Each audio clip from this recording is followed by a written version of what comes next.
calculation and understanding of accounting ratios. Ratio analysis. Once the financial statements of the business are prepared, the next task is to analyze the business performance as to whether the performance of the business has improved, deteriorated, or remained the same. If the performance has improved, what caused the improvement? If the performance has deteriorated, what went wrong? If the performance has remained constant, why is there no improvement? Ratio analysis is done to compare the current year performance of the business with its past year's performance, the company's current year's performance with its expected or budgeted performance, and the company's current year's performance with the competitor's current year performance until and unless performance appraisal is done, the standing of the company cannot be known. In order to have a 360 degrees analysis of the business, ratios are divided into the following categories. 1. Profitability ratios. 2. Liquidity ratios. 3. Resource utilization resource ratios. 4. Investment ratios. 5. Cash flow ratios. Note, profitability and liquidity ratios are part of the syllabus. Profitability ratio. It helps in identifying the earning capacity of the business as to how much revenue is generated and through what sources, and how much expenses are incurred and by what means, and thus, what is the profitability. It also helps in identifying whether the business can control its expenses effectively and efficiently or not. Good control over expenses has a huge impact on delivering the profitability position of the business.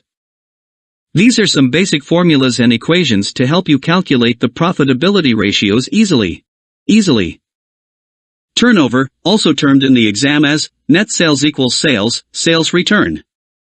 Cost of sales equals cost of turnover equals cost of goods sold, opening inventory plus net purchase closing inventory. Gross profit equals sales cost. Sales equals gross profit plus cost. Cost equals sales, gross profit. Gross profit, expenses equals net profit. Gross profit equals net profit plus expenses. Expenses equals gross profit net profit. Owner's capital equals total assets, total liabilities. Non-current assets plus current assets, current liabilities, non-current liabilities. Capital employed, non-current asset plus current asset, current liabilities total assets, current liabilities non-current asset plus working capital opening capital plus net profit, drawings plus non-current liabilities owner capital plus non-current liabilities. Asterisk profitability ratios are as follows. Gross profit markup, gross profit as a percentage of cost equals gross profit / cost asterisk 100. Gross profit margin, gross profit as a percentage of sales equals gross profit / sales asterisk 100. Net profit margin, net profit as a percentage of sales equals net profit / sales asterisk 100. The expense to sales ratio, expense / sales asterisk 100 GP margin, NP margin. Return on capital employed, gross net profit before interest tax / capital employed asterisk 100. Equity equals capital owner's share capital plus all reserves. Shareholders' funds. Owner's share capital plus preference share capital plus all reserves. Equity plus preference share capital. Liquidity ratios.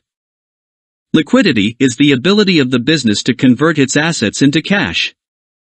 Liquidity ratios help us in identifying whether the business has enough resources to pay off its debts. Liquidity plays a vital role in the survival of the business. A business can survive without making huge profits, but it cannot survive without paying off its debts. These are some formulas and equations to help you calculate liquidity ratios.